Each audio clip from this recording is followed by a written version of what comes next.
Not everyone gets treated the same. Some people walk into a room and command respect. Others? They have to prove they belong, over and over again. On this flight, one woman takes her seat in first class, expecting nothing more than a quiet journey. But the moment she sits down, the looks start. The whispers follow. And soon, a man in uniform stands before her, convinced that she shouldn't be here. Officer Chad Reynolds sees himself as the law, as the one in control. He's used to people backing down. But today, he's picked the wrong target.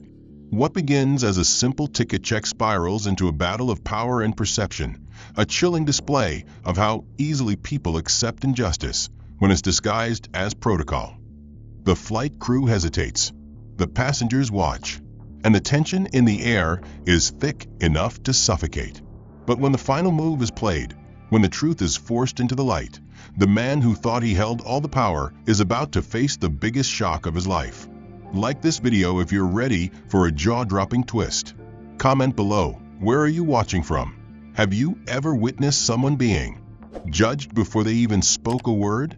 Subscribe and turn on notifications so you don't miss what happens next. Because when the truth finally comes out, it won't just be one life that changes forever. Let's begin. Maya Caldwell adjusted the strap of her leather bag as she stepped into the first-class cabin, her sharp navy suit immaculate, her posture poised. She wasn't nervous. She had walked into rooms full of powerful men who underestimated her before, had held her ground in courtrooms where every eye sought to dismantle her confidence. But the way the flight attendant's polite smile faltered, the quick glances exchanged between some passengers as she moved down the aisle, all of it was a silent reminder that certain battles never ended. Chad Reynolds, a federal officer in his late 40s, observed from his seat near the entrance. His gaze followed her, narrowing slightly. She moved with a confidence he had learned to associate with authority. Yet something about her didn't sit right with him. He'd flown often, seen the type of people who occupied first class, businessmen in tailored suits, socialites with designer luggage, the occasional celebrity. This woman, with her effortless composure and sharp intelligence in her eyes, didn't fit neatly into his mental categories. Maya reached her seat, 3A, and slid her bag into the overhead compartment. As she settled in, she caught a lingering stare from a woman across the aisle, lips pursed in subtle disapproval. Maya offered a polite nod, but the woman quickly turned away, as if acknowledging her would shatter the illusion of exclusivity that first class promised. The flight attendant, a woman with platinum blonde hair and a too-tight smile, approached. "Good evening, ma'am," she said, her voice dipped in artificial warmth. "May I see your boarding pass?" Maya raised a brow, but handed it over without hesitation. The woman studied it, her fingers lingering a second too long, her eyes scanning as if searching for a mistake. When none appeared, she forced a tight smile. "Thank you. Enjoy your flight." Maya accepted the pass back without a word, but she had seen the hesitation, the fleeting flicker of doubt before the attendant forced herself to move on. Across the cabin, Reynolds watched with silent amusement. He had seen this kind of scenario before, someone slipping into a space that wasn't meant for them, trying to blend in. He was a man who prided himself on reading people, on sensing when something was off. His gut told him there was a story here, and he intended to figure it out. A man in a tailored gray suit, sitting a row ahead, leaned toward his wife.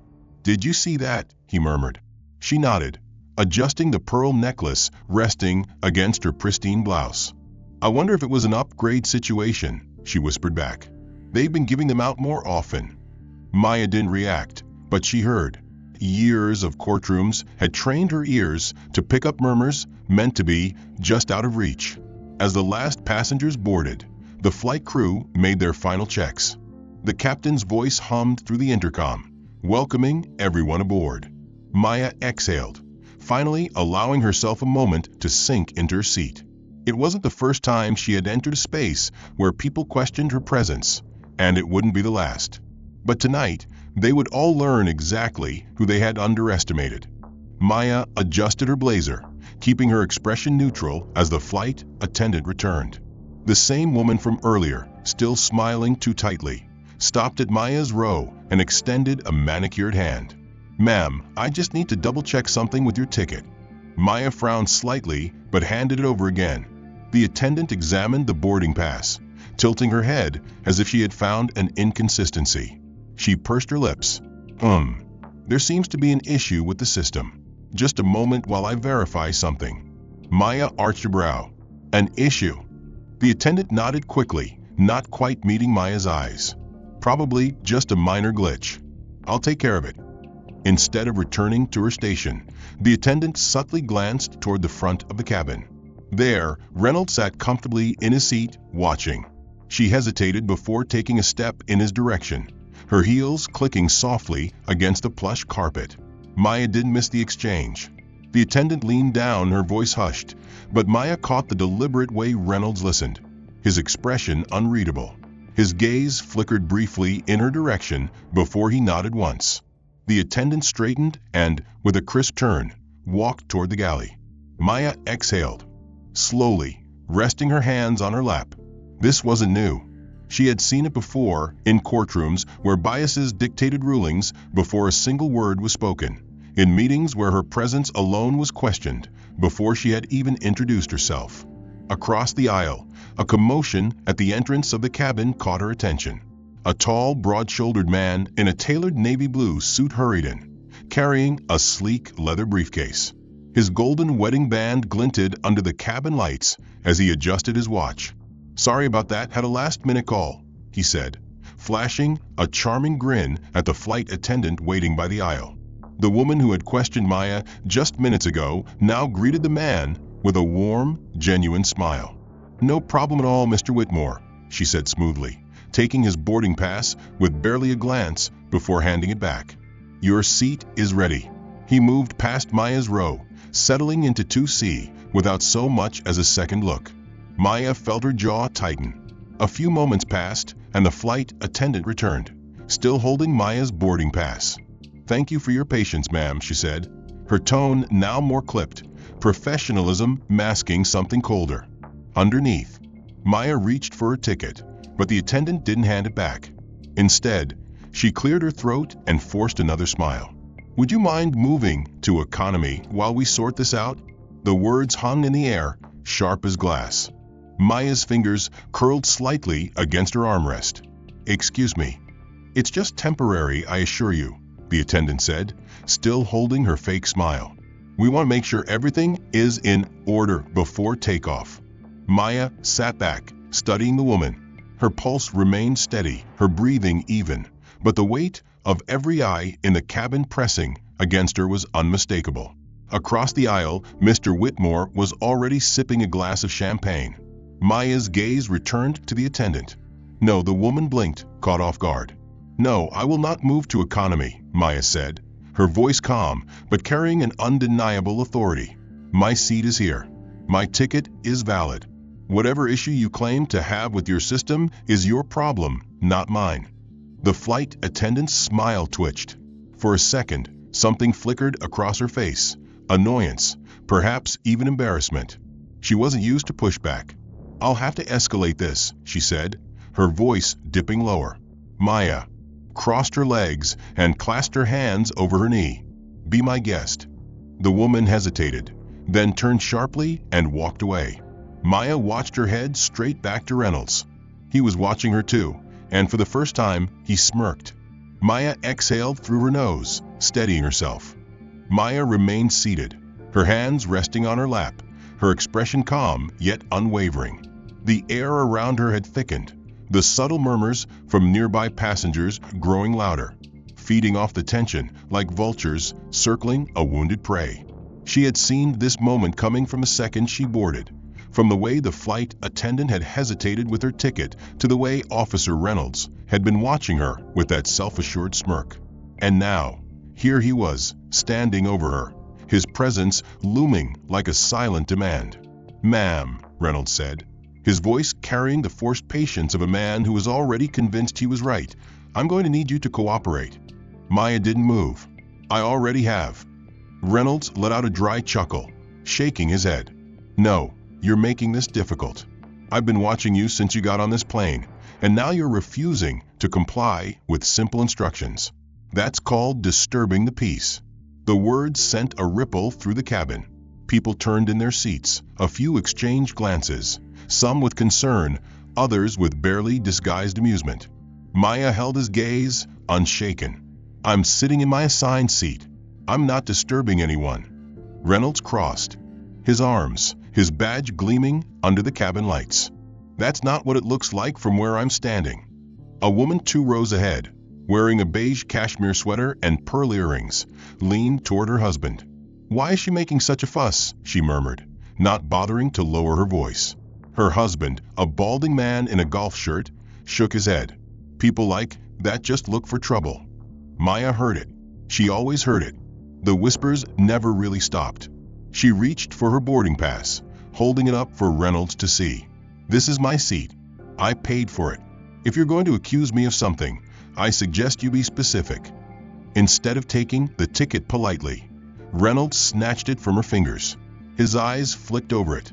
Then he let out an exaggerated sigh, shaking his head. "Well, well," he muttered. "First class, huh?" He looked at her then, really looked at her, and the slow smirk that curled at the edges of his mouth was one Maya had encountered before, condescending, dismissive, daring her to prove herself. "What do you do exactly?" he asked, his voice dripping with mock curiosity. "Win the lottery? Or maybe you got a lucky payout from one of those, what do they call it? Discrimination lawsuits." Laughter, small, stifled, but real, rippled through a few of the passengers nearby. Maya's fingers tightened around the armrest, but her expression didn't crack. "Give me back my ticket." Reynolds didn't. He took a step back, holding it up as if he were examining a fake passport. "I mean, first class is for," he gestured loosely around the cabin, "frequent flyers, executives, people who belong here." He let his gaze drop back to her. "You don't really fit that profile, do you?" A woman across the aisle scoffed under her breath. Another man chuckled softly into his drink. Maya inhaled slowly, steadying herself. "I wasn't aware there was a profile required to sit in first class," she said coolly. Reynolds finally handed the ticket back, but his smirk remained. "You'd be surprised." He lingered a moment longer, as if daring her to react, to snap, to give him the justification he needed to escalate this further. Maya just took her ticket back and held his gaze. Reynolds turned away first, shaking his head as if the situation amused him. He returned to his seat, but his job wasn't done. Not yet. He was going to push her until she either gave up or gave him a reason to remove her. He was counting on her to break first. Maya remained seated, her fingers calmly resting on the armrest, but the weight of the stairs pressing against her was undeniable. The murmurs that had once been discreet whispers had now turned into open conversations. She could feel the judgment in the air, thick and suffocating, as if the entire cabin had already reached a silent verdict against her. A woman across the aisle, elegantly dressed in a designer blazer with a delicate gold bracelet dangling from her wrist, clutched her purse tighter, as if Maya's mere presence posed a threat. Her manicured nails tapped against the leather of her handbag before she turned to her husband, a well-groomed man in his 50s, and let out a theatrical sigh. "I don't feel safe," she muttered just loud enough for those around her to hear, her voice laced with exaggerated concern. "I mean, who knows what she's capable of?" Her husband didn't respond immediately, but his gaze flickered toward Reynolds as if silently urging him to do something. Reynolds, still watching Maya like a predator sizing up its prey, seized the opportunity. He stood up again, adjusting his belt in a show of authority, before addressing the woman. "I understand your concerns, ma'am," he said, nodding. "We have to be cautious in situations like these. Unfortunately, some people think they can do whatever they want, no matter how disruptive." Maya turned her head slightly, her gaze locking onto Reynolds with an unreadable expression. "Disruptive?" she asked, her voice measured. "By sitting in my seat?" Reynolds exhaled sharply, shaking his head as if she had just proven his point. "See, that attitude right there?" he said, turning toward the other passengers. "That's the problem. I've dealt with situations like this before, people who refuse to comply, who make a scene just to claim they're the victim." A man in a business suit near the front scoffed, muttering, "Why do these things always turn into an ordeal?" Maya's grip on the armrest tightened slightly, but her face remained composed. She knew what was happening. Reynolds wasn't just enforcing anything. He was framing the narrative, turning the passengers against her before she even had a chance to defend herself. The flight attendant from earlier appeared again, her expression stiff, her hands clasped tightly in front of her. "Sir," she addressed Reynolds, "should we escalate the situation?" Reynolds turned back to Maya. "I'll give you one last chance," he said. "Move to economy, or we're going to have to take further action." Maya tilted her head slightly, studying him. "Further action?" she repeated. "On what grounds?" Reynolds didn't answer. Instead, he turned to the flight attendant and gave a firm nod. A second later, the intercom system crackled to life. "Ladies and gentlemen," the captain's voice rang through the cabin, his tone cool and professional. "We are currently dealing with a non-compliant passenger in the first-class cabin. We appreciate your patience as we resolve this matter." A collective hush fell over the passengers. Then, almost immediately, Maya felt the shift, the silent but undeniable turn of perception. People who had previously been passive observers now regarded her with suspicion. A young woman near the window whispered something to her companion, shaking her head. An older man adjusted his glasses and sighed, muttering, "This is why they should be more careful about who they let on board." The woman who had first expressed her fear of Maya clutched her pearls, now feeling vindicated. "You see," she murmured to her husband, "this is exactly what I was saying." Maya could see it happening in real time. The way a single announcement, a carefully chosen set of words, could turn bystanders into willing believers of a story they had no proof of. And Reynolds knew it, too. The smirk that tugged at the corner of his lips was subtle, but it was there. Maya exhaled, her pulse steady despite the tension pressing in from all sides. She had faced intimidation before, had stood in courtrooms where men like Reynolds used manipulation as a weapon. But this was different. This was a public spectacle, designed not just to remove her, but to humiliate her. Maya's patience was wearing thin, but her exterior remained composed. Years in the courtroom had taught her how to hold her ground under scrutiny, how to weather hostility without giving her opponents the satisfaction of a reaction. But this wasn't a legal battle. This was a power play, one where perception mattered more than the facts. And right now, Reynolds was winning the crowd. He stood tall, exuding authority as he turned back to the watching passengers. "Ladies and gentlemen," he announced, making sure his voice carried, "this passenger has refused multiple lawful instructions. If she continues to resist, I will be forced to detain her." The way he said it, the way his eyes scanned the crowd as he spoke, was intentional. He wasn't just speaking to Maya. He was speaking about her, shaping the narrative before she had the chance to defend herself. A flight attendant, the same one who had been questioning Maya's ticket earlier, stepped forward. In her hands was a pair of plastic zip-tie restraints. Maya saw them, saw the final warning in Reynolds' smirk as he crossed his arms. "You have a choice," he said, tilting his head. "Either you move or we escort you out." The message was clear. Leave willingly or be dragged out like a criminal. A few passengers looked uncomfortable, but none of them spoke up. No one wanted to be the person to challenge a federal officer, until one did. "Wait a minute," a man's voice cut through the thick silence. Heads turned.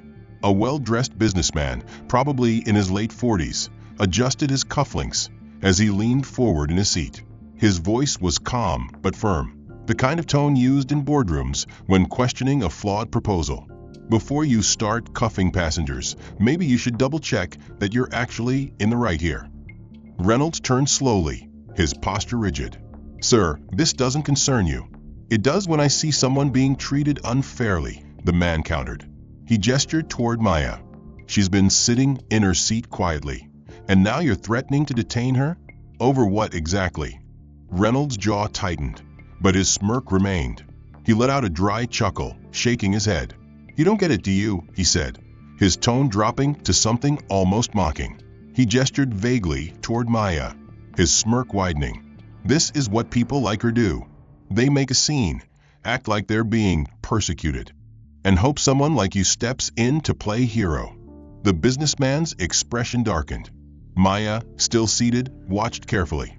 That single sentence, that one condescending, loaded statement, had done something Reynolds hadn't anticipated.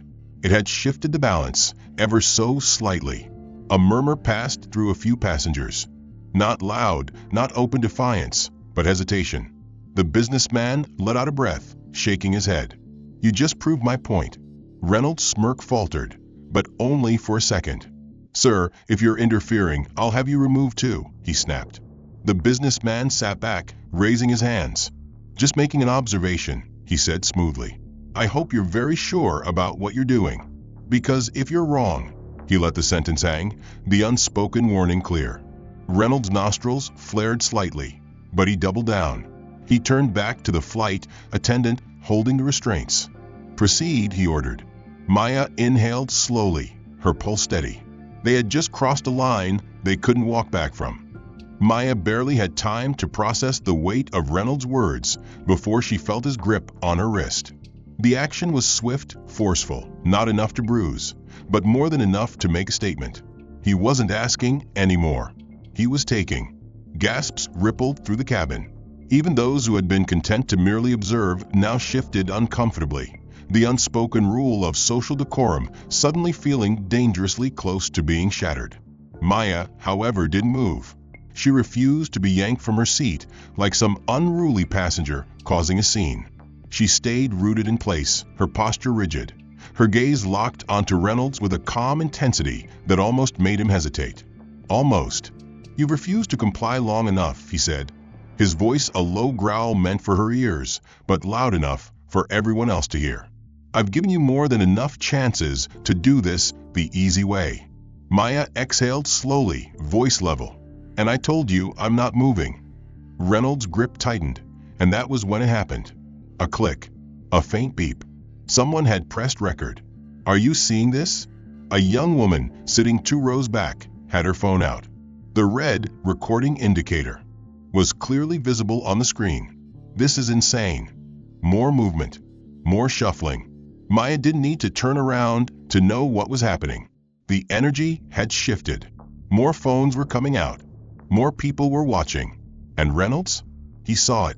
His jaw clenched, his fingers twitching slightly where they still gripped Maya's wrist. For a split second, something flickered in his expression. Hesitation. Then, just as quickly, it was gone. He let out a short laugh, shaking his head, as if the very idea that the cameras could hurt him was ridiculous. "Go ahead," he scoffed, his voice dripping with mocking amusement. "You think I care? Film all you want. I'm doing my job." A man a few seats away, wearing a blazer and glasses, frowned slightly. "Your job includes forcibly removing a passenger who hasn't done anything." Reynolds didn't even look at him. "You don't know what's going on here, so stay out of it." The young woman with the phone stood up slightly in her seat, her grip on the device steady. "No, we all know exactly what's going on," she said. "And it's going to be all over the internet in about 5 minutes." More murmurs now. More uncertainty. The passengers were starting to think, starting to question. Maya saw it happening. The same people who had been passive participants in her humiliation were now reconsidering their silence. Because now there was proof. Reynolds must have sensed it too, because he suddenly yanked Maya's wrist harder. "You're resisting," he declared loudly. "That gives me legal grounds to resisting." Maya cut him off, her voice sharp. "I'm literally sitting still." More people whispered. And this time, the murmurs weren't just against her. A businessman leaned toward his colleague. "This is getting out of hand," he muttered. A mother with her young daughter clutched the child closer, eyes darting between Reynolds and Maya with unease. A man who had been indifferent at first now frowned, watching Reynolds more than he watched Maya. The tide was shifting. Reynolds saw it too. His smirk faltered, just for a second. Maya leaned forward slightly, her voice lower now, but every bit as powerful. "You want to talk about resisting?" she said. "Let's talk about the fact that you're holding onto me despite having no legal grounds to do so. Let's talk about the fact that you're escalating a situation that should never have started in the first place. Let's talk about..." "Enough," Reynolds snapped, But there was an edge to his voice now, not just authority, but uncertainty. Maya didn't stop. "Let's talk about how the moment you laid hands on me, you crossed a line," she continued. "And let's talk about the fact that you've been recorded doing exactly that." Reynolds froze. The cabin was completely silent. Maya tilted her head, watching him. For the first time since this ordeal had begun, he hesitated. Because now, he wasn't just fighting her. He was fighting the evidence. Maya remained seated, her wrist still in Reynolds' grasp. The phones were rolling, capturing every move, but he no longer seemed concerned. Instead, he leaned down, voice just low enough so that only she could hear. "You think these people are on your side?" he murmured, his grip tightening ever so slightly. "You think a couple of videos are going to save you?" Maya met his gaze, her expression unreadable. "You're done after this," Reynolds continued, his smirk returning. "Blacklisted. Cancelled. Whatever fancy term you people like to use. Airlines talk, you know. And when this is over, no one will ever let you fly again." The words were calculated, meant to do something physical, even though he was no longer using brute force. They were meant to plant out, to remind her that while she may have won in courtrooms before this was his domain. Maya's pulse remained steady. "You seem awfully confident for a man being filmed violating my rights." Reynolds chuckled, shaking his head slightly. "You don't get it, do you? It doesn't matter. Once I put you on the no-fly list, once I have TSA label you as a disruptive passenger, you're done. So go ahead, sit there. Be as calm as you want. You won't be flying anywhere after today." Maya felt the power in his words, not because they scared her, but because she recognized them. She had seen it before. The quiet threats, the off-the-record warnings, the systematic ways people in power erased the credibility of others without ever having to lay a hand on them. And she knew that if he succeeded, if he put her on that list, it would take months, if not years, to undo it. He wanted her to snap, wanted her to fight back in a way that justified everything he had done. So she didn't. She simply smiled. Meanwhile, a few rows away, someone else was watching.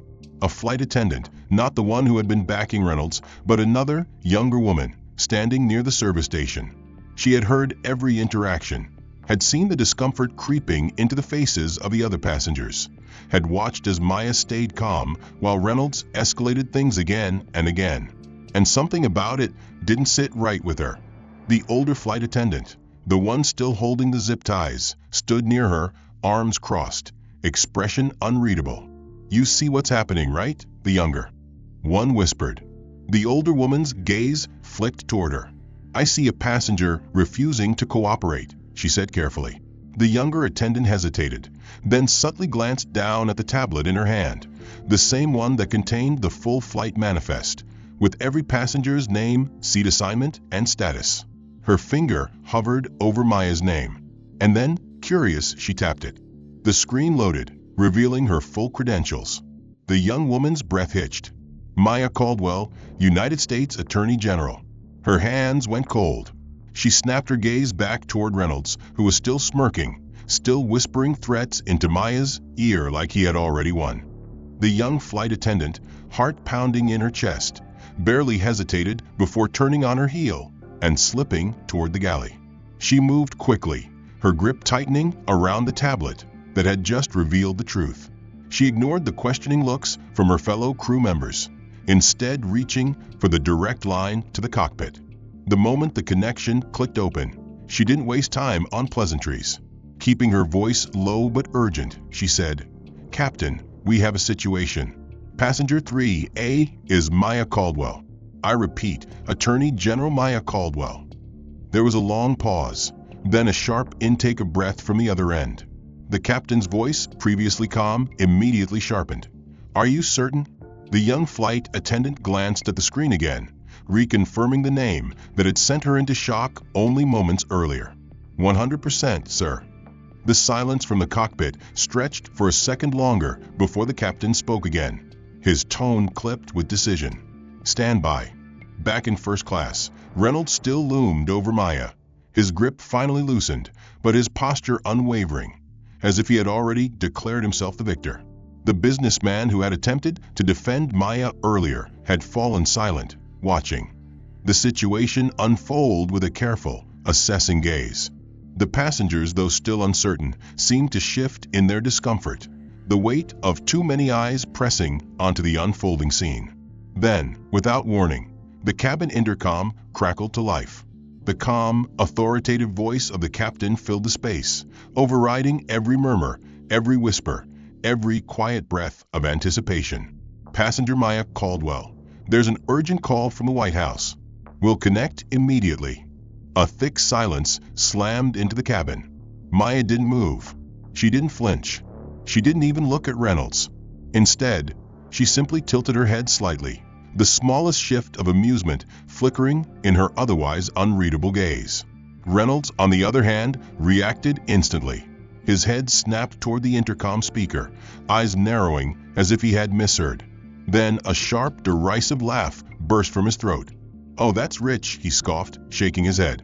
He turned back to Maya, his smirk returning, though this time it seemed just a little forced. "What, you think dropping some big name is going to scare me? You're telling me the White House is suddenly taking personal calls for you?" His voice dripped with mockery, his arrogance barely contained. The flight attendant who had delivered the news didn't respond. She simply walked to the front of the cabin, pressing a sequence of buttons on the control panel. Within moments, the seatback entertainment screens flickered, their usual flight information replaced by a secure video feed. And then he appeared, the President of the United States, staring directly into the cabin from the screen. His expression was calm, but his eyes were sharp, calculating, and utterly void of amusement. The silence in first class became absolute. Reynolds' smirk vanished instantly. Maya Caldwell spoke, her voice smooth and composed. "I believe that's for me." The silence inside the cabin was suffocating.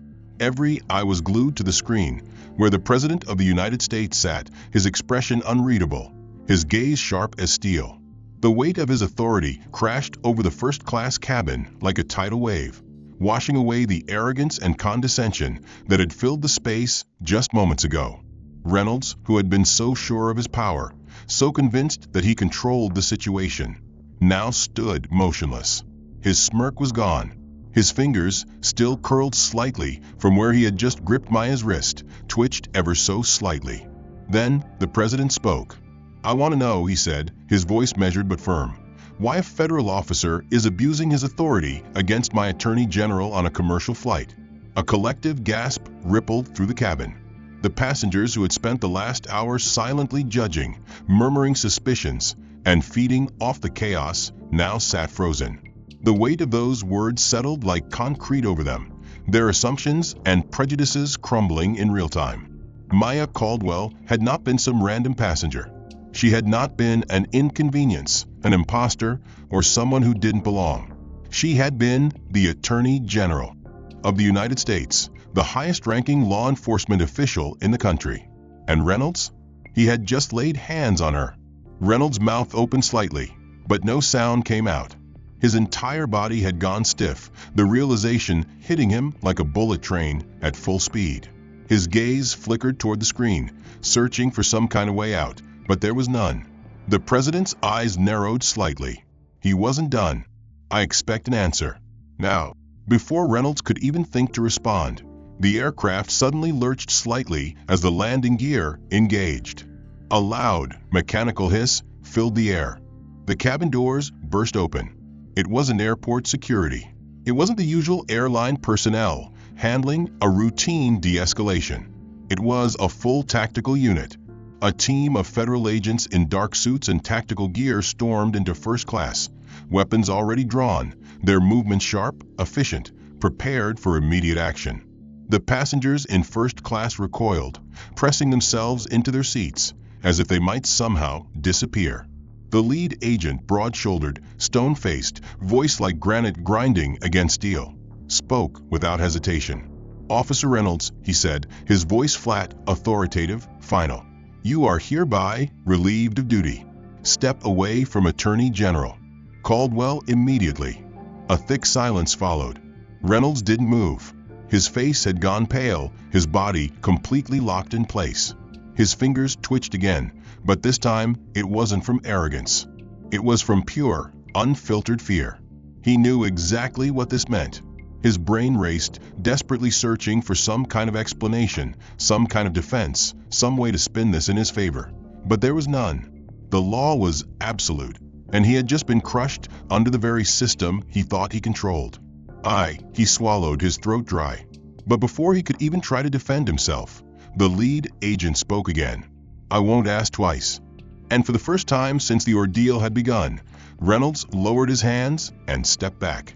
The agents moved in instantly, securing the space around Maya, forming a protective barrier between her and Reynolds, their presence radiating authority in a way that even he couldn't challenge. A voice, small and uncertain, broke through the tension. The young flight attendant, the one who had discovered the truth, the one who had called the captain, stepped forward. Her hands trembled slightly, but she stood her ground. The president's gaze flicked toward her on the screen. His expression softened, only slightly, but it was enough. "That's not your burden to carry," he said. Then his eyes returned to Reynolds, and the softness disappeared completely. The metallic click of handcuffs echoed through the cabin as the federal agents restrained Reynolds, their movements swift and methodical. The once confident officer, who had wielded his authority so carelessly, now stood frozen, his breath shallow, his mind scrambling for an escape that did not exist. Passengers who had watched the scene unfold with quiet complicity now looked away, their earlier amusement replaced by discomfort. Some shifted in their seats, others stared at their hands, avoiding eye contact with the man who had once commanded their silent approval. The reality of what they had witnessed, the abuse, the arrogance, the downfall, settled over them like a suffocating weight. Reynolds' mouth opened as if to argue, but before he could form a coherent defense, a thick manila folder landed on the tray table beside him. The lead agent, his face unreadable, placed a firm hand on it. Inside was everything: complaints, internal investigations, records of misconduct. The kind of evidence that had been waiting for the right moment to surface. The right moment had arrived. For the first time, Reynolds' bravado faltered. His body sagged slightly as the weight of inevitability pressed down on him. There was no argument to make, no badge to hide behind. His hands clenched at his sides, fingers twitching against the cold steel that now bound them. A tense silence followed as the agents prepared to remove him from the cabin. When they finally moved, leading him past the rows of first-class passengers who had once sided with him, his gaze briefly flicked to Maya. His eyes, once filled with smug condescension, now held something else: resentment, desperation, perhaps even fear. Maya did not react. She remained seated, her posture poised, her expression calm. The battle was over. There was nothing more to say. As Reynolds disappeared through the cabin doors, his footsteps heavy against the narrow aisle, Maya reached up and adjusted the lapel of her blazer. A subtle movement, nothing dramatic, yet it held a finality that was impossible to ignore. The flight crew, once hesitant, now moved with a new sense of urgency. The captain's voice soon filled the intercom, announcing that the plane would proceed with its final descent. The disruption had ended. Order had been restored. Maya exhaled slowly, letting the tension leave her body. Justice had been served, not through violence, not through anger, but through truth. As the wheels touched the runway, she closed her eyes for just a moment. Somewhere beyond the walls of the aircraft, the world was already waking up to the headlines, the footage, the unraveling of a man who had believed himself untouchable. Tomorrow, they would talk. But today, the fight was over. The end. What did you think of Reynolds' downfall? Did justice prevail? Or do you think he deserved an even harsher fate? Comment below where you're watching from. Tell us, what was your favorite moment in this story? Like, share, and subscribe for more stories like this.